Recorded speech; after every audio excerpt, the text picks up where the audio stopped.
The views expressed on the following program are not necessarily those of WPSL. However, we do encourage you to like and share them on Facebook. Subscribe while you're at it, too, to WPSL TV on YouTube. It's time for the Sue Ellen Sanders Show. Heard weekends right here, hosted by the one and only Sue Ellen Sanders. And welcome to the Sue Ellen Sanders Show. You know, it's almost the new year. And when, Maisie's got this thing. She sees me on the radio and she thinks she has to chime in. So it is actually, by the time you'll be listening to this, it will be the new year since our show runs on the weekend. Of course, we're recording it a couple days before. So, you know, the calendar is going to flip to 2021, honestly. And some people have put all of their hopes and dreams on 2021. The calendar is going to flip, and the world is not going to change as we know it just because it's a new year, but there's a lot more hope for it. So my guest today is Chief Executive Officer, CEO of Big Brothers Big Sisters of St. Lucie, Indian River in St. Lucie County, and that's Stacey Watson Mesley. And we'll be referring to her as Stacey from here on. Stacey, I don't know, you know, there's just some people where you automatically feel simpatico with. And when you meet them, you just really want to hug them. And Stacey's that type of person. So it's really good that we're Zooming today. Yay. You know, I feel the same way, Sue Ellen, and this whole time has been really difficult because I am a hugger. I'm sure that as people are getting to know me in this area and have gotten to know me the last 2 years, they've realized that, and I've probably terrified a few people by just giving them hugs. But I am a hugger, so this has been stressful in that way because, you know, we don't get to do that as much now. And but yes, I feel the same way, and I appreciate you having me on today and acknowledging that, yes, we're turning 2021, but we still have to keep plugging along and being positive and aware. It's not like magically everything that's happened this last year is just going to disappear. Well, and I hear so many people saying, oh, it's a new year. It's going to be a new life. Everything's going to be better. And gradually everything will be better because, for goodness sake, sometimes it doesn't feel like it could be worse. And I hate to be in the complaining mode. I don't want to be in the complaining mode because I know so many other people. I see so many people out there and what we do in the nonprofit field who are struggling every day, COVID or no, pandemic or not, economic downturn or no, whatever the politics may be, they're still struggling. Mm-hmm. And so they're just struggling more now. And, you know, the people, it's easy for us to sit back and say, oh, this has been a hell of a year, because we still have roofs over our head and we still have jobs, wherever mm-hmm. those jobs may be. I'm actually on vacation right now. I'm not in the office. We do still report to an office at the Early Learning Coalition. And for a while I was doing my radio show live, but I think Carol and Greg got a little scared when I came down with COVID-19 like a few hours after I did a radio show at the very end of August. And luckily we'd all had masks on and my guest didn't get sick and Cliff didn't get sick and Carol and Greg didn't get sick, but it was just it was just a shot over the bow, so to speak. Yeah, these things happen. And even if you limit your circle, even if you limit your life, it's still going to happen and you still are going to have to deal with it. So at any rate, Stacey has, as the CEO of Big Brothers Big Sisters, she's had to make a lot of changes, but it's not like any of us in the nonprofit world can just say, all right, well, we're just going to put what we're doing on hold until this pandemic is over, because people count on us and depend on us. And the children and the families that are involved with Big Brothers, Big Sisters are counting on you to continue to bring them the services. Yes. And I mean, and that's with every human service. And I say human service, but I mean, I'm also thinking about animals. Like, there's just so many things that the nonprofit world does. And we're such an ingrained piece of community fabric, all of us. And when this all happened, I think it was a really interesting moment, because what I witnessed is that we're used to crisis. We're so used to crisis in the nonprofit world, whether it's a funding crisis, or it's a crisis for one of our clients, or whether it's a crisis for one of our peers, or, I mean, we're dealing oftentimes with situations that are so sensitive, everything from domestic violence, you know, to lack of education, and to people needing food. And that those of us in this field are sort of, sadly, adept at crisis. And, you know, after 21 years of watching it and being a part of it, I think that this year has offered us an opportunity to, one, show just how multidisciplinary and highly skilled the nonprofit world is, and two, to do some real self-reflection on how we run our agencies, how we run our expenses, how we run, because things that seemed normal 10 months ago then suddenly became obsolete. And rules that were normal became obsolete. Practices that people saw every day. I mean, the hugging. The hugging. We pivoted so fast. And you connected with me. I wrote an article, and it wasn't really an article. It wasn't a scientific article. It wasn't a scholarly article. It was sort of a blended op-ed something. But I've been paying attention this entire time to what we're seeing, the op-eds that are going through the New York Times. I mean, every major and minor newspaper, news source, and the dismal picture of what's happening in the nonprofit world doesn't quite jive with what's real. And yes, economically, this has been devastating for nonprofits. Every nonprofit has had to cancel major events, learn how to do online events, which don't necessarily yield the same sort of interaction and the same sort of generosity, because it's hard to feel. Yeah, and when you say that, don't necessarily is probably an understatement. Oh, and all, and to try to take something that is a special event that's always worked for you in the past and change it into a virtual event, it's just a sad cousin of what your original event was. And but especially with the nonprofits, to watch the different events come up with backup plans. And that's what they are. They're backup plans, and they're backup plans to the backup plans. And, you know, like, for example, you were just about to have the Taste of St. Lucie when the pandemic had. You were only, you know, what, a month away or from the 20th anniversary of the Taste of St. Lucie, where we have this incredible food and drink culture in St. Lucie County. We have all of these wonderful chefs and restaurants and breweries, and, I mean, artisan craft food and drink. And it was so exciting. We were gearing up for this 20th anniversary, and then overnight it's gone.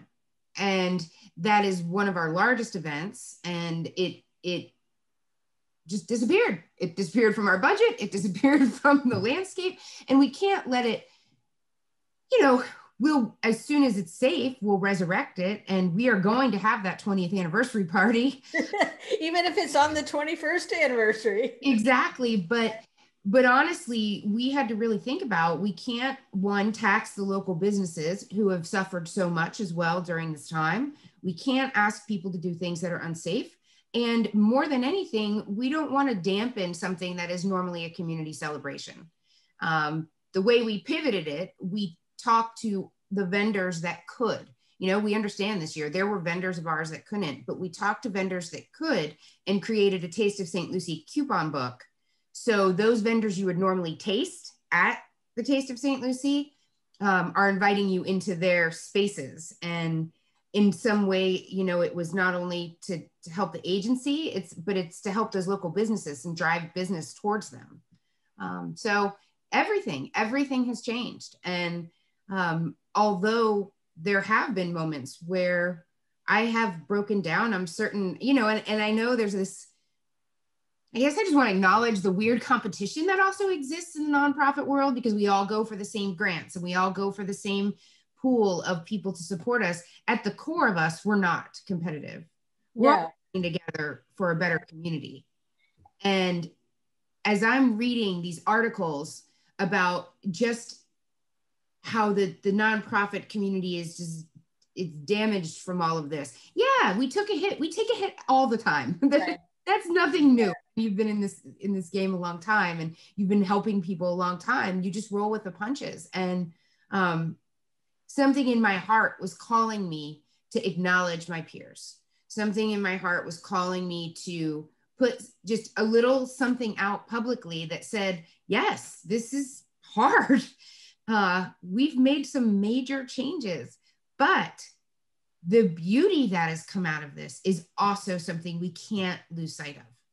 And we must celebrate and get to a place where we see the awesome collaborations that have happened through this time, the way that organizations pivoted from missions to help people in the immediate need. I mean, for Big Brothers Big Sisters, we had, my husband's in healthcare, he, you know, and I'll share a little bit more about him contracting COVID-19 and then later me getting sick. But at the beginning of this, when there was a PPE shortage, I thought, well, we have a wide audience, we have a wide reach. Why can't we do a collaborative PPE collection? And we collected personal protective gear that, I mean, it came from wild places. It came from people in the trades. It came from businesses, and we distributed it to healthcare agencies. We distributed it to Vero Radiology, hospice, and the Lawnwood Medical Center NICU unit. So that's not in our normal scope, but if we had the ability to help, we did it. And I probably just went on a little rant about that, but it's been amazing to see what nonprofits have done during this time with so little. And as you said, there's each of us as nonprofits, and I speak for the Early Learning Coalition, as well as, you know, we've had to meet different needs than we're used to meeting. At the same time, our special events and our fundraising activities are cut way back. I thought I was being so clever having our big fundraising activities both be races. Mm-hmm. And the more people who come out for them, the more money we make. Like, so the Sailfish Beer Mile, if 500 people came out, then we would make more money than if 20 people came out. And because I tied it to drinking beer as well, which was an awesome idea in the big scheme of things. And for 4 years, we had wonderful Sailfish Beer Miles with people running through the streets close at hand in downtown Fort Pierce, starting and ending at Sailfish Brewery. And we made new friends through it and new partners. And then all of a sudden, having 500 people running through the streets close together was not a possibility. We could not do it. And we couldn't pull a permit for it. We couldn't even do it for 50 people. Yep. So, you know, that was it created, you know, we did it as a gym challenge. And so we had people who stepped up to the plate, people who like Orange Theory Fitness, and most importantly, Hugh Hard Exercise Works. They held their own gym challenge, and they had their members who were working out together anyhow, running in and out of the gym, and they made their own beer stops, and we supplied the beer. And you know, so we ended up, instead of having 500 people sign up, we also had a virtual race, but so we had 135 instead of 500. And the question is, do you go ahead with your events? Because if you go ahead with your events as a nonprofit, people are going to come. People are always going to come. So then the responsibility is on you to do the smart thing and not have the event, to keep people safe. And it's a lot of stress, and it's a lot of thinking, did I do the right thing? Did I make the right move? And, you know, not just nonprofits, but for-profit business too, have made all sorts of pivots and tried to change. Is there another word? I hate to say pivot all the time. Well, I mean, I know I keep thinking about that word because it's, you know, a year ago, it wasn't over years. But now, yeah. Transition, change. I mean, we can just all, but it, you know, so when this all started, it was weird because Debbie Hawley, our COO, and I, the first week of March, we had a visiting author come in who I was like glowing. It was one of my students from 20 years ago. And she came in from Buffalo, who's written a book and is an inspirational, motivational speaker. So we brought her down here, and she visited 5 other youth serving agencies in all 3 counties that we serve. So in St. Lucie, Indian River, and Okeechobee. And I got to basically bring my former student to give these speeches and talk to young people. And it was so much fun. I was glowing, and our budget was looking great. And it was such a high. We were on like this high, and we did our budget, and we were like, wow, this is, and that was like the beginning of March, very first week of March. The 12th of March, we rolled out a pandemic preparedness plan at a staff meeting. The 14th of March, our board approved it. And I believe that was a Saturday morning. I may be wrong, but I believe it's a Saturday morning. And our board approved it. And on Monday, our team was deployed home on Monday, the 16th of March. And so first, Debbie and I made a couple decisions. I mean, we try to do everything intentionally as you can in a situation like this. But we sat down and said, okay, what are the 3 most important things here as we move forward in this completely new space where we know nothing about? There's no training in, you know, nonprofit pandemic management. There's no, and so we decided that keeping in contact with our littles and our bigs was of utmost importance. And the way to do that is by keeping our team employed and making certain that they felt secure in their employment. And the third, that we would make hard decisions if they were necessary to ensure that we kept our team together and that we were able to continue to provide services to our children. And we knew that along the way, that might mean some really big, hard decisions. But our goal is people. That's what Big Brothers Big Sisters does. And that was the one thing we weren't willing to stray from. And so we made this pact that Debbie and I about how we were going to ensure that the people that we serve, and whether that is our children, our volunteers, our team, our donors, that we would not put anybody at risk for the sake of money. And we stuck to it. So there have been moments through this that I've thought, well, you know, we need to do this or that. And how do we can't put people at risk. We can't put our team at risk. We can't put our children at risk. And I can go to bed at night and sleep well, knowing that I had to cancel a fundraiser and I'll have to figure something out. I can't go to bed at night thinking that I put somebody in harm's way. It's exactly true. And the hard decisions have had to be made. And the first step was setting the priorities and understanding what the priorities were.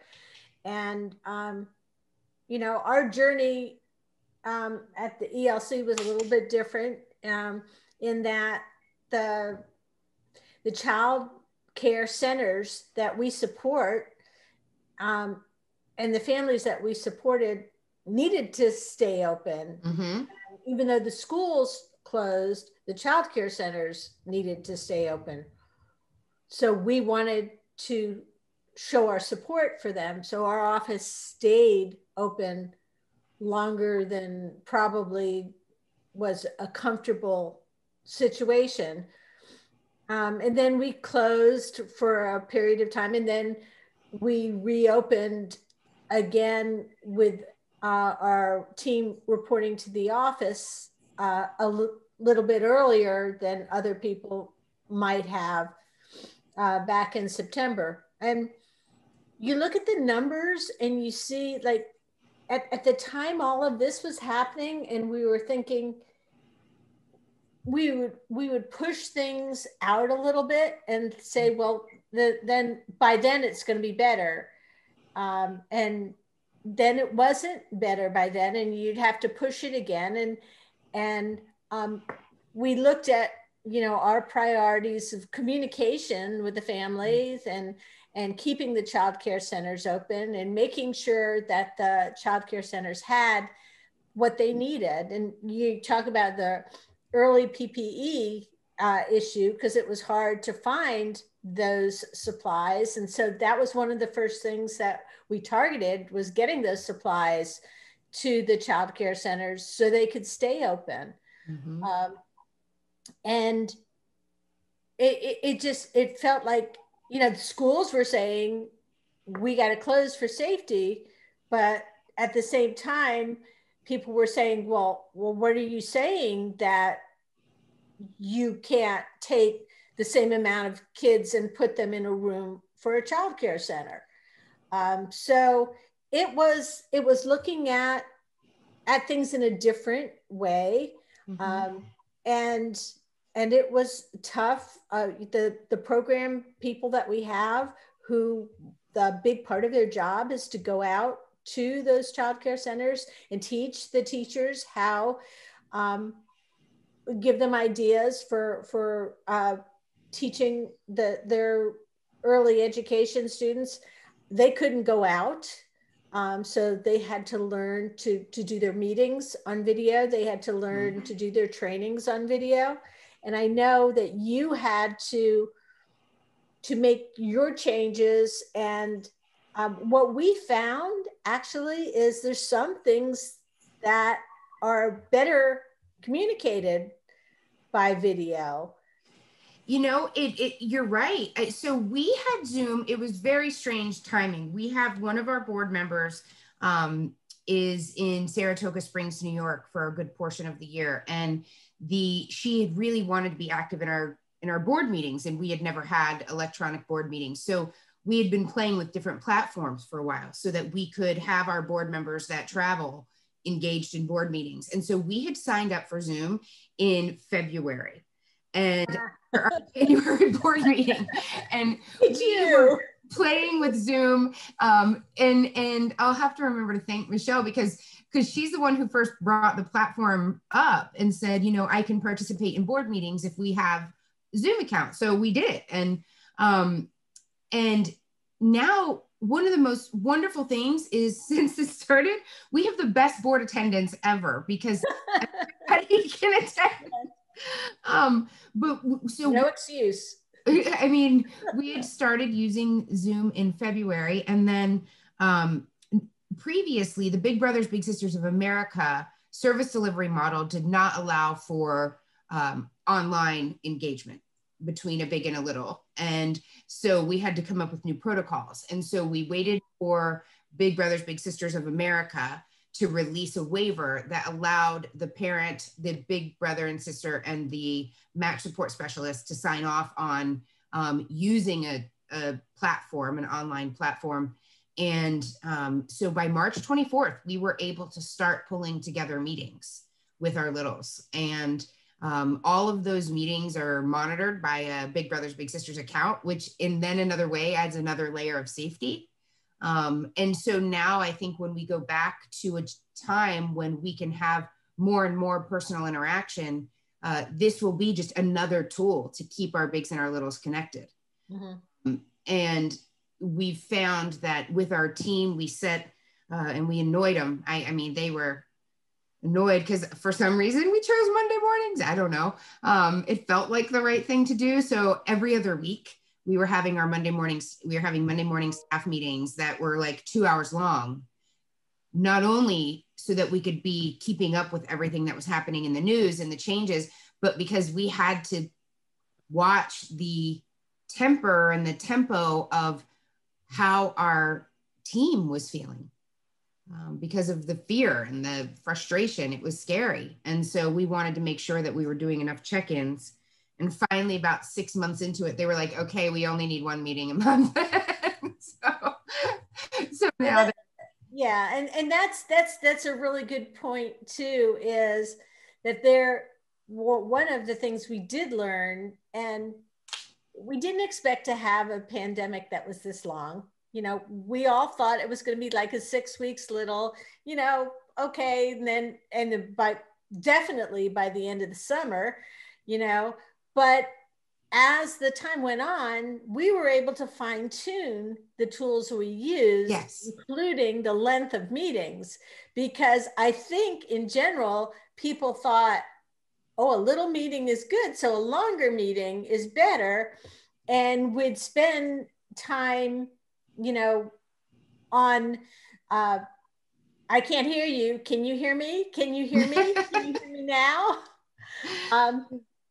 Yeah, and learning where the mute button was and all the people with the different types of backgrounds. And but the organizations, and I know you and I, Stacey, both, a large part of our job is being out in the community and being part of other organizations and being part of the roundtable of St. Lucie County and Children's Services Council coffee quarterly meetings and Healthy St. Lucie and things that are out there, civic organizations like, you know, Rotary and Kiwanis, and all of those things were difficult or impossible to manage when, you know, if you have a meeting that's mainly for networking, and you can't network except for through Zoom or another virtual platform, then how effective is it?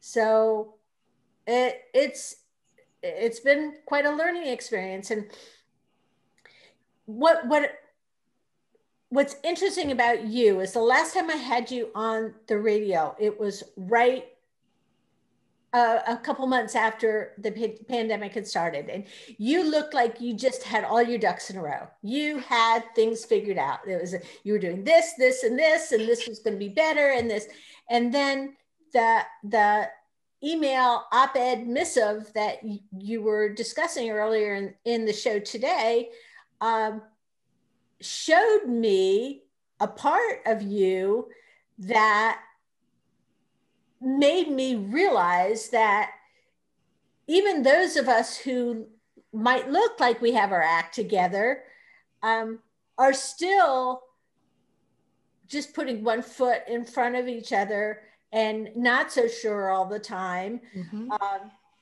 But it's okay to be not okay.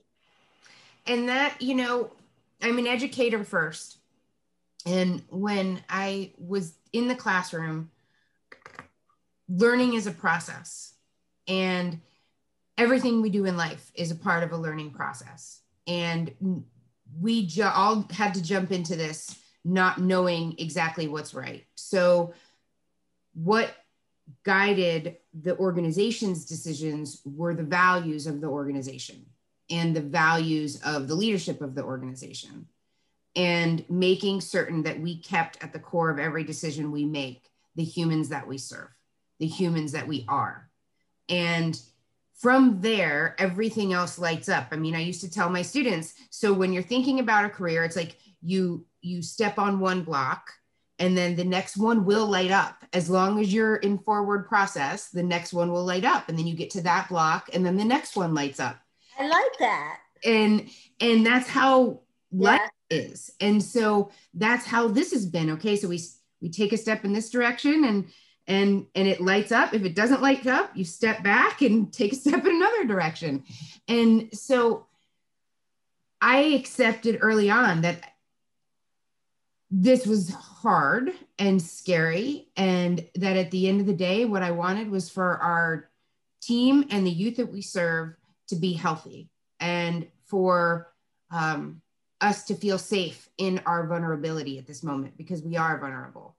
And I have not been known as one to hide my feelings very often. I've been relatively quiet since I got down here to Florida, but you want to scare people? I'm a pretty open book. I'm a pretty authentic person. And what you see is what you get, which can be great and it can be terrible. So, but I am who I am. And I didn't have a guidebook on this.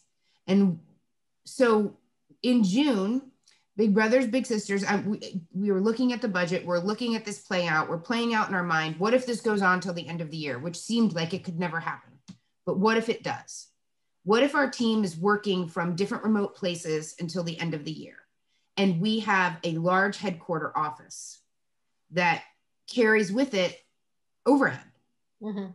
And for Big Brothers, Big Sisters, the bulk of our expenses go directly to our team, which is the program. So we keep that margin really slim on when people talk about the spending margin of nonprofits and making sure that they're not too much in the administrative space. We kept that slim anyway, but we had to think about what if everybody's remote for a year? And we looked at where we could cut overhead and decided that as much as we loved our beautiful office on US 1, it's one of my favorite buildings in all of Fort Pierce. It is. And thankfully, we had an incredible landlord who Pat Murphy talked really honest with us about what the situation. And we made the decision that, okay, well, we're just going to embrace the future. And that means remote work is going to be a part of the future. And there's a cool collaborative space in downtown Fort Pierce that would allow us to rent enough space that our program team could rotate through and our finance team could rotate through. I would be more headquartered in Vero, close to our Vero office, which we own. Debbie would be headquartered more in St. Lucie, and we would just find a new way to work. And so we brought it to our board. The board voted yes. And it was terrifying. We have a young team, and, we were committed to so much professional development and seeing our young team grow. And then just to say, hey guys, by the way, now we're not going to have our regular office. So there's that.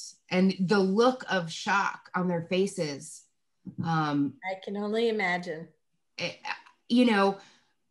I can work for my first school. I ran in a boarded up storefront on a city corner in Buffalo. I can work from anywhere. We didn't even have real heat. I wore gloves and a hat and a scarf for the first 2 years that I had that school, because it was a boarded up storefront.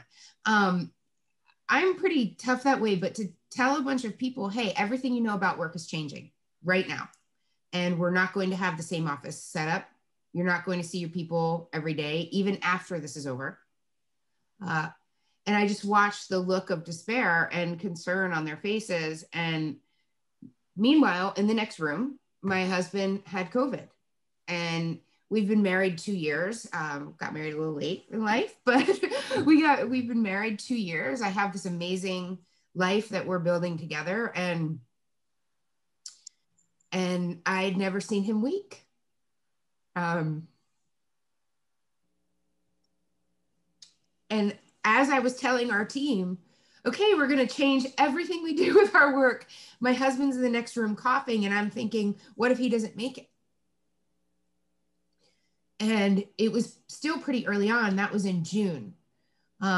So it was pretty scary. And yet in our world, we just have to keep pushing forward. And so, I'd leave my Zoom meetings and go tell my husband what was going on and take care of him. For some reason, I didn't get it at that time.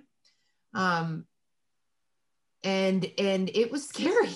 And yet I felt like in a lot of spaces, we weren't acknowledging how scared we all were.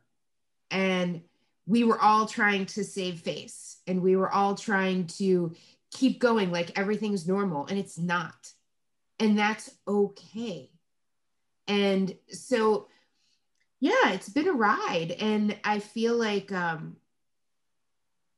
feel stronger because of this whole experience. I feel like the nonprofit world is stronger because of it. Economically, we're all going to take a long time to rebound from it, certainly. But it shows how much people who do this work love it, and how much the children that we serve mean to us, and how much our community means to us. And, there's just no room for giving up. And so, and you're also able to see the vision of streamlining to the most important objectives. Yeah. And, I had not been one to ever get to that headspace before of thinking about collaborative offices. In Buffalo, they were years and years ago, they were doing this innovation center, and they were talking about nonprofits and collaborative office spaces. And I got real territorial. Nobody can work in our office. Nobody can. And I've certainly evolved from that. It's, there's a reason to share, and there's a reason to find better ways. And so, we did it. It was amazing. One of our BBBS Reads members, Lorena, was friends with people who had redone this amazing building on Depot Drive and in Fort Pierce. We're on North Depot, and it's full of beautiful art and music, and it's so cool, and it's very like youthful and funky and fun. And the team rotates in and out, and we check in from our different spaces. And then the Vero office is doing the same thing. Our executive assistant is located at the Vero office 3 days a week. And then she basically runs between the Fort Pierce and the Vero office. Our Okeechobee office has remained the most similar to previous work. And it's been pretty cool to see the adaptation. I've definitely seen the struggle and that it's put on people, the hardship and the frustration that it's called. The Big Brothers Big Sisters team, they're people. Mm-hmm. And so, we've seen the isolation affect them. And yet I couldn't be more proud of their, even if frustrated, determination to pivot and keep serving. It's been pretty amazing. And it's given me hope in the next generation of nonprofit leaders. I think it also makes you realize the things that are important, and the way that change isn't such a scary thing after all. Yep. That change is a lot more comfortable than getting sick. And the other thing is, I was texting back and forth with my cousin who lives in New York City. Actually, his home now is in Jersey, but he used to work for Bloomberg, and now he started in the middle of a pandemic. He started his own sports communications network called Sportico. And he actually moved the start of his the grand opening of his network up because of the pandemic, because he realized that this might create more of an opportunity for people to embrace something new, because they were already embracing so much that was new. But that's really the only thing that we can count on, is that things will always be changing. And sometimes the older we get, the harder it is to embrace change. Little kids seem to love change, you know, something that's fun and different. And, you know, and I'm sure online school was a lot of fun for like 2 weeks. But, you know, there comes a point where we all realize that even if change is not fun, it's going to happen. And if you have a positive attitude about it and turn it into something that is an advantage instead of a disadvantage, then everybody's going to get through together. Well, and that's really at the core of all it comes this moment of, okay, I listened to so many fundraising things, right? And I was listening for the beginning of the pandemic. I'm listening to all these people talk about like how to fundraise in a pandemic. And I just started laughing, thinking like, so what pandemic did you live through that you learned this? Did you know this?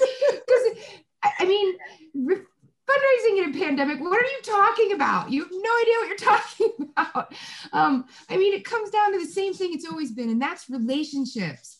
And it's about being kind and sticking to being good and being focused on your mission, and yet willing to be helpful to others. And I've seen some of the best of that in this time. Our BBSDS Reads members usually are in the schools, and they can't be in the schools. So we've now partnered with other youth serving organizations that we had never partnered with before. And we have 6 members that are working for us and yet are housed now in an organization that is serving kids on site.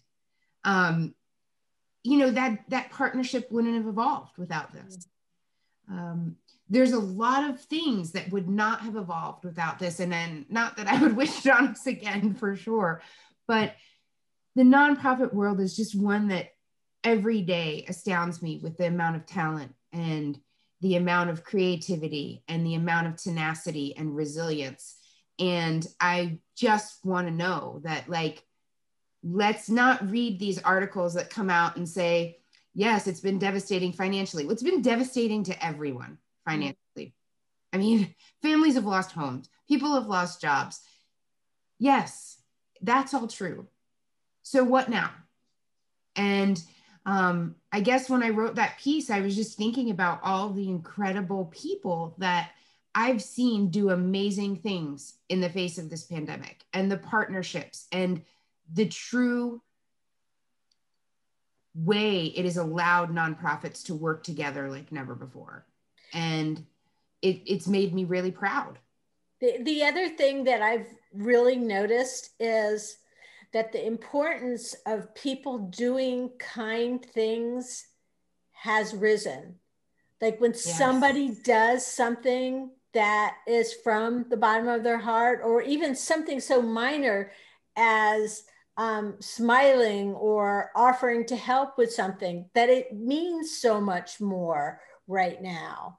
I feel like we've all gotten through something together and will continue to get through, because, you know, now we have a vaccine, and as more people get access to the vaccine, things will be changing every day. But meanwhile, you know, it's sad when I see the discussion on social media about who's going to get the vaccine when, and, you know, me first. And well, I have some people feel like it's not going to make a difference in the world. Well, it will make a difference. It will make an eventual difference, but we've stuck it out this long. We just have to be patient and continue to move forward with our pivot and change and our positive attitude. Because you know what, Stacey, if we've ever needed a positive attitude, it's now. It's now. And it's not, it is how we come through this with smiles on our faces. I mean, we've all, I'm certain, have breakdowns. We've all cried. We've all been frustrated. And I'm thinking of, there was a moment I ordered this shirt. My husband wears those grunt style shirts, and I generally don't like them, but on me. But they had one that said community, and it was in the American flag, but it was like the COMM was smaller, and then the unity was really big, and I ordered it. And there was a guy in our neighborhood app that was asking for help on how to properly wear a mask. And my husband offered up advice and explained that he was in healthcare. And they got into a conversation about the PPE shortage. This was very early on.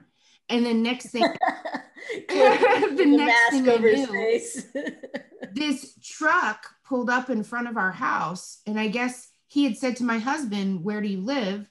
And he gave him our address, and he put masks from his auto shop in our mailbox. And that level of kindness, there was a grandmother that is one of our grandmothers of our children. And one of our match support specialists said her car broke down. She has 5 grandchildren at home and no toilet paper. And so my husband, being in healthcare, and I went to Sam's Club and were able to get this family some toilet paper. Like, that kind of goes out of the scope of what Big Brothers Big Sisters usually does. And their match support specialist brought it right to this grandmother's door. I mean, the smallest acts to the largest acts. We've had a motorcycle club. The enforcers held a bike show because it was socially distanced and safe, and raised funds for the agency. I mean, people are just doing really nice things. And that's what we need to show our children. And I keep thinking about Big Brothers, Big Sisters. What are we showing our children? Teachers know modeling is everything. What you model for children is what they will do. And so through this whole thing, it's been about kind, calm, focused, and honest. And I don't know if you recall this. I remember somebody telling me this when my kids were in elementary school, that the important thing to remember to teach your kids is how to act after the train wreck. And the first time somebody told me that, and it was probably my friend Ann Posey, who's a licensed mental health specialist, who used to come on the radio show with me all the time. She said, that's what people are paying attention to. And what that means, of course, is that after whatever crisis it is, whether, you drop the cake that you were about to serve to somebody, or whether it's a pandemic, or whether it's a car accident or a train wreck or something actually like that, what people are looking at is how you react afterwards. Because that shows the true person. How you react, how you handle things that are not just an emergency, but a crisis. And I know we just have a couple minutes, but one of my biggest after the train wreck moments happened when my kids were teenagers, and a friend of ours was having a birthday party for another young man, and they were all 15. And I was bringing this big cake from Publix, one of those enormous ones, and I had it in my hand. And as I was walking down the walk to the house where they were having the party, I stubbed my toe, and I'm not particularly a very graceful person. And as I did, the cake went down on the ground and flipped upside down. So here we are looking at the upside down cake still in the box. And my daughter and I picked it up and still in the box and brought it in. We didn't throw it out. We didn't say, we made a big joke about it. And, you know, it was something to be talked about. And actually, considering it was upside down in the box, and it had gone down 5 feet, it really didn't look too bad. But it tasted the same. And that's the whole, after the train wreck thing, is life is still going to be the same. Everything is going to be the same. You just have to you may have to look a little harder for the normalcy. And you know, it's about joy. I mean, really, we have to model joy for our children. How we react and how we continue to behave will show them everything. So if we are going to run around screaming and angry and frustrated and arguing, which we've certainly seen a lot of that, well, then that's what we're raising. If we are going to be calm and tempered and thoughtful and intentional in our actions, and yet responsive, that doesn't mean silent. And, you know, I was very quiet publicly at the beginning of this because I was being very measured in the choices that we are making. And intentional, I like that word. And we can't knee jerk, or else we're teaching our children to do that. We have to be thoughtful and calm and intentional. And I am proud of the nonprofit discipline. I'm proud of my peers across these 3 counties and nationally. I mean, I've seen such magnificent things happen. And as this turns into whatever the next iteration of pandemic life that it's going to be, you know, my hope and my prayer is that we just remember that our kids are watching. And that's the most important responsibility we have. To set the example for future generations, or for, you know, even your coworkers, even your employees, you know, they're watching you, and you have to set the example. Stacey Watson Mesley is the CEO of Big Brothers Big Sisters, and it's been a pleasure having you on the show, and I'm sending you a virtual hug. Virtual hugs. And we will have her back again, talking about some other things. Is the coupon book still on sale? It is still on sale on our website. Okay, so you could go to their website and buy the Taste of St. Lucie website. Thanks for joining me today. We'll see you next weekend with more. Have a great New Year. Happy New Year. Bye. This is WPSL Port St. Lucie, the talk of the Treasure Coast.